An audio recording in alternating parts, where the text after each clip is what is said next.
Greetings, everybody. This is Pastor Chris Butler. I am the senior leader at Chicago Embassy Church Network, and I am a candidate for Congress here in the 1st Congressional District.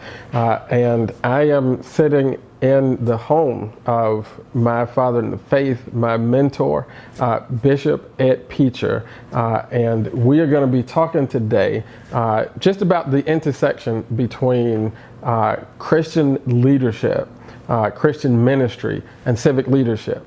We'll talk about what that is, why it's important for the church, and why it's important for the community. So we'll jump into this conversation, and Bishop, I will start with a sermon that you preached, if not once, a lot of times. Let me just say, I cannot be held responsible for what I say under the anointing. Go ahead. So this phrase, the church has left the building. I don't know if you intended it to be that way, but I felt like it changed our congregational culture in some significant ways, and in a lot of ways produced the guy that's running for Congress now. So maybe dig into that a little bit. Like, where did that come from, and what does it mean? Well, the church has been doing this thing since Pentecost, and unless the church impacts the community in which it resides, then what good is it?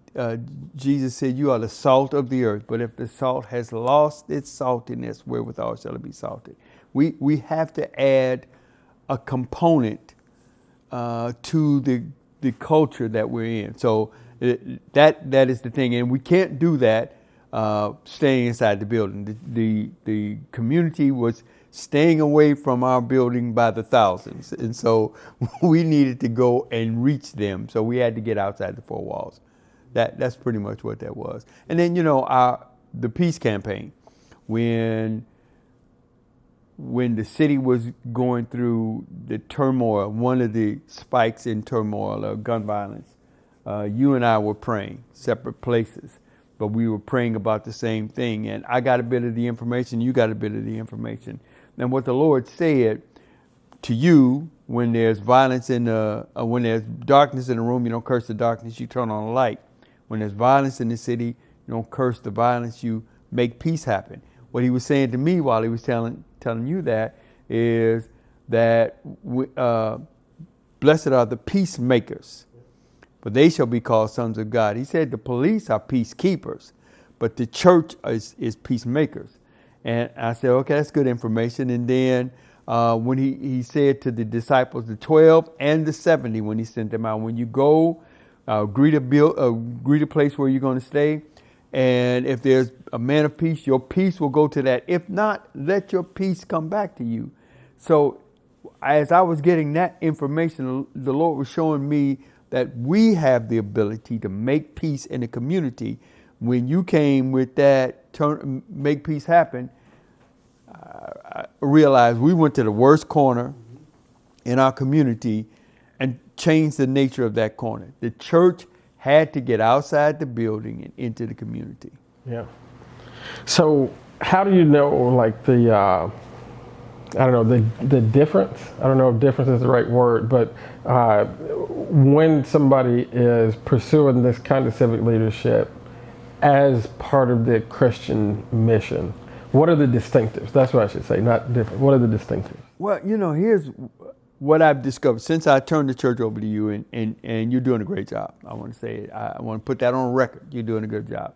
But as the chief operating officer of Together Chicago, we work with, one of the things we do is mobilize the church. What I came to that with the concept, still relearning what that looks like, with the concept of mobilizing individual congregations in locations, and that's part of what we're doing. But what we're really doing is we're working closely with the Chicago Police Department. Inside the police department are several believers, And what we're doing is mobilizing the church inside the police department. We're working with the Chicago Board of Education, Chicago Public School System. What we've discovered is that inside the school systems are many Christians, many believers that love the Lord and love the children. And we're mobilizing the church inside the school district. We're working with business leaders. And we've discovered that there are many business leaders who love the Lord and love to serve. So we're mobilizing the church inside the business community. And there is a church inside the government. And so our concept of the distinction between church and state, there should be a line drawn. The state should not promote any particular religion. But because it's a free country and there's free elections and we all have the freedom of our religious convictions, I can go into the government, or I can go into the school system or the police department, and I can be a Christian. I can live out my Christian faith and carry my Christian values within those embedded institutions. So it's important, it's imperative for every Christian to be involved in the community, in the school system, in government, in any instance, in business, to promote the values of their Christianity and the Sermon on the Mount, the Beatitudes, and the fruit of the Spirit. It's important for them to promote that in whatever institution they find themselves. That's dope. So I'm in the church institution, and I'm running for Congress. Yep. What would you say if I just asked you on camera, should I do that as a pastor, run for United States Congress? So my view has migrated, what's the word I'm looking for? Grown, evolved. Because of my view of and understanding of Christianity, how our Christianity is played out has evolved. I would, 25 years ago, I would say, no, man, preachers got to be preachers, and that's that. And preachers have to be preachers. You have to be a preacher. You got to bring a word from heaven to people, and you got to dedicate time in that. But at the same time, Paul and other apostles were multi-taskers. What's the word? Bivocational. They were bivocational. They had to do other things and live out the gospel and the other things that they did, as well as proclaim and preach the gospel. And there has to be strong Christian emphasis in government. That's one of the problems that we're having in our government, is that there are Christians in our government, but some of the Christians in our government are more Republican than they are Christian, or more Democrat than they are Christian. And we gotta overarch that and be more Christian than we're anything. And so, and I know I trained you, and I would approach that way. I don't have an allegiance to the Democratic Party, nor do I have an allegiance to the Republican Party. I have an allegiance to the cross. Now, and I will work with any party that's there, but my conviction is the cross and the principles of Christianity. So it doesn't matter the party. Yeah, that's I think a really important distinction. So I've been working with the AND campaign for the last 5 years, which is really all about teaching Christians how to live out our faith in this pluralistic democracy that we have as civic leaders. Now, I'm running as a Democrat, right? And in the AND campaign, we don't really teach that you can't or shouldn't participate in a political party. In fact, I would say that you probably should, because political parties and civics give you a way to coalesce with people and build the kind of powers and structures that you need to create change. A lot of the good work that I've done through the years in Chicago, has been with the Democratic Party, and maybe that's because I grew up in Chicago. But if you're in Chicago, if you want to get anything done politically, it's got to be through the Democratic Party. That does not mean that you fly the flag or you embrace the entire platform of the Democrats, but that's the vehicle that gets you to a place where you can do the good things that you want to do. Yeah. And I think anybody who, like, if you really care about your party, just like if you really care about your government, then you don't want people to participate in the party just as a rubber stamp, a yes guy. Absolutely. You want somebody to bring your ideas, challenge the assumptions, help push things forward. To me, that's what a good party member does. I think a good Christian that's a Republican needs to agitate the Republican Party to be more Christian or to be more righteous in there. And a good Christian that's in the Democratic Party should agitate the Democratic Party to be more righteous in their platform. So you should be a Christian, but you should be one that pushes for a righteous agenda. Yeah. So what would you say, because you working with Together Chicago, leading the church, before you led the church, you had a successful career. So, there are a lot of people who have voted in this election who are not Christians, don't want to be a Christian. What's the value to somebody who's not a Christian to having a Christian working in government? Well, if they're really good Christians, then there's the whole ethical embrace that a Christian brings to. There's the righteousness, there's accountability, there's mercy, there's justice, there's love. Those are the things that a Christian embraces in all of their decision-making process. The kind of stuff that you taught me. Yes. The kind of stuff that the Bible teaches. Yeah, right. When we do the work in the AIM campaign, right, it's very important as we're training folks to do civic leadership as Christians that we understand that we are in a pluralistic society. We're not trying to make the argument that if it's in the Bible, it should be like in the Constitution or in the laws. Right. There are really great ideas in the Bible that we could really use more of in our culture, like little things like love your enemies, be kind to people who are not kind to you. Right. Basic things that are really impacting our government. When I think about, we were talking earlier about the peace campaign. And when we organized the peace campaign, we were thinking about community violence and this idea that when there is community violence, you don't curse the violence, you make peace. I think in our political discourse today, a lot of people are displeased, uncomfortable with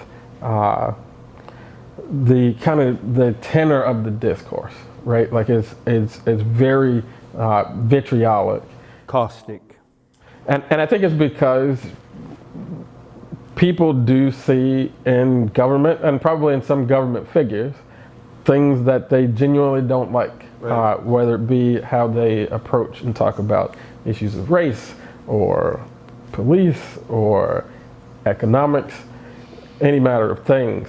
And I think one of the things that has compelled me into this race is a similar way of thinking, that if there are things in government that you do not like, it's a distraction that plenty of people are happy to, lure you into, to give all of your energy to criticizing that and even being stirred up into like a genuine hatred toward right.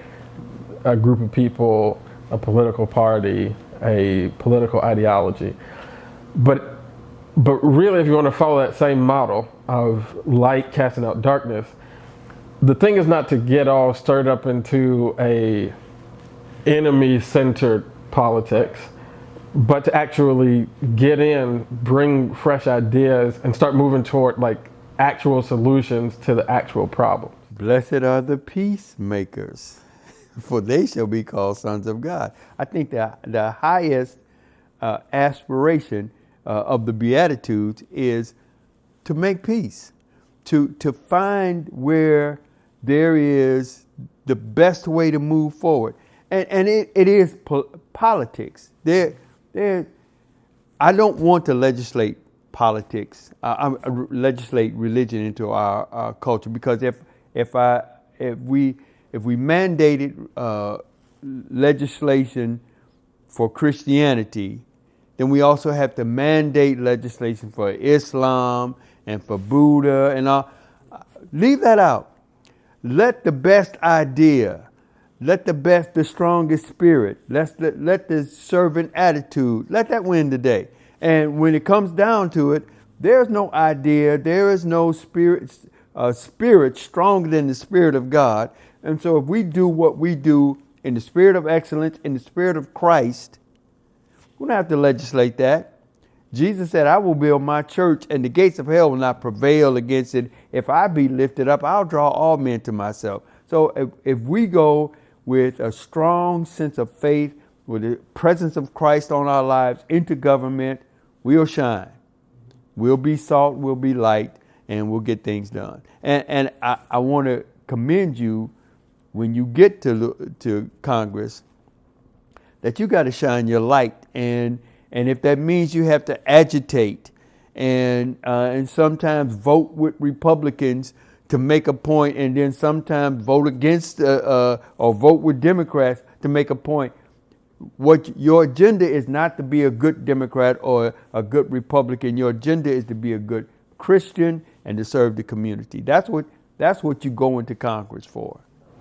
Yeah, and so I love what you're saying there. It's another thing that I've sort of written a lot about and talked a lot about is this idea of what a moderate should be, right? I think that moderates in politics right now have a bad rap. When people hear the word moderate, you sort of think about somebody who doesn't care that much, have strong opinions about issues, can kind of go one way or the other on most things. And that's not really my experience, as a moderate, if I am one. And talking to most people who identify that way, it's not that we don't care about issues. It's that our principles just don't align perfectly with one particular sort of ideology. Right.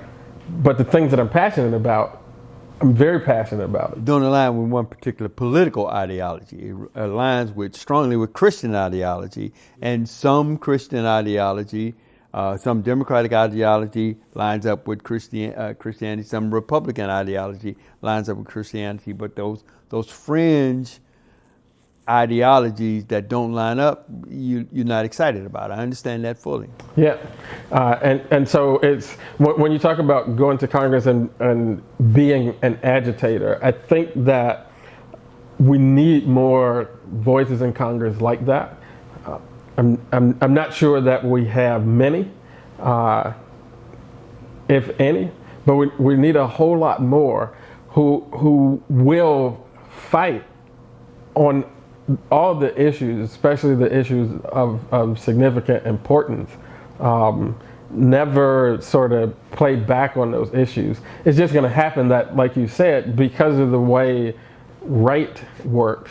And when I talk about right, I'm talking about righteousness and what's good for the community. Sometimes, the folks on the political right might have it. Sometimes the folks on the political left might have it. Sometimes neither one will have it. Right? There are a host of issues that I think we don't talk about. This week, where I'm doing a week talking about the issue of loneliness. Our boomer generation and our Gen Z generation, both of those generations are suffering chronic levels of loneliness. The Surgeon General has talked about it and written about it. Is literally cutting people's lifespans. The mortality rate is actually going up through the generations. Gen X is higher than boomers, and millennials are higher than Gen X, and Gen Z is on track to be higher than millennials. And nobody talks about that. And the reason we don't talk about it is because it's really hard to blame it on Donald Trump or Joe Biden. And that's what that binary gets us. And so I think it's really important to have a person in Congress. I think it's important to have a person in the Democratic Party who will push on these issues and not necessarily just be sold out to a sort of ideology that folks bring. And as I stated before, there's a church inside Congress. It needs to be rallied as the church. Not the Republican church, not the Democrat, as the church. There's a church inside of Congress. There's a church inside the Senate. They're believers that love the Lord and read their Bible every day and attend church, send their tithe. They need to stand up. They need to be compelled. And that really is the agitation that needs to happen. Agitate the body of Christ to do the right thing, the righteous thing.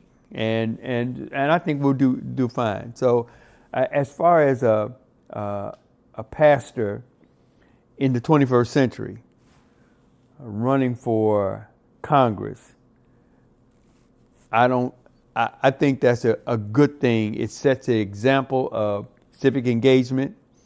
It brings that kind of compassion to bear, and I wish Godspeed on you in that. Amen. Let me ask you this quickly, because I'm running against Bobby Rush, former Black Panther, a boomer, a person who's represented this district since 1992 when I was 8. So a lot of folks probably respond to that in a couple of ways, right? Some folks are going to look at that and they're not even from around here, but they're like, man, that's hard. That seems really hard. Other folks might be just used to voting for Bobby Rush. Right. What do you say to those folks? Because they may not know, but Bishop is a former Black Panther. Me and Bobby Rush. Bobby Rush and I were in the Black Panther Party together. I know Bobby from a long way back. He's a couple of years older than me, but not that much older. He's 4 years older than me. So we were in the same kind of generation in the Black Panther Party, and his motivation and my motivation was the same thing. We wanted the government to do the right thing. That's what we were trying to do. You're not treating black folks correctly. You're not treating poor people correctly. You're not standing for what you say you stand for, and we want you to do the right thing. So that was our response to that. We didn't hate white folks. We did not hate white folks. We hated unrighteousness in the government. Now, it happened to be that everybody in the government was white, but it wasn't because they were white. It was just, that's unrighteousness. And because we had several white allies, Student for Democratic Society were strong allies with ours. So it wasn't that. It was just we wanted righteousness to flourish. And then I don't think either one of us was saved or found Christ. And both of us since that time have found Christ. Bobby Rush is the minister of the gospel. He found Jesus Christ, the true revolutionary. I found the true revolutionary. And so, and Bobby served this district well for a long time. But it's time for, Bobby to do another thing. And there's other things for him to do. He has served well, but it's time for new leadership. That's what I say. Yeah. Yeah, I mean, it's certainly, I say this as I'm running this campaign and talking to folks all the time. There are issues that are the issues of the future. Our world is changing so rapidly. I read something recently that said we're going to experience more technological change over the next 10 years than we've experienced in the last 50. The last 100. Yeah. And so as our world is changing, we have to be thinking in new ways about how we organize our economy, how we educate our children, how we care for our seniors. All of those things we have to reimagine, renegotiate. Public safety, we have to reimagine, we have to renegotiate. Right. The institutions that were in vogue, as it were, or effective at the time that Bobby and Rush and I were doing the thing we were doing, those institutions either are not here or have so drastically changed or will need to so drastically change that there is not even a model for them. And I can't see Bobby Rush imagining what that looks like at this point.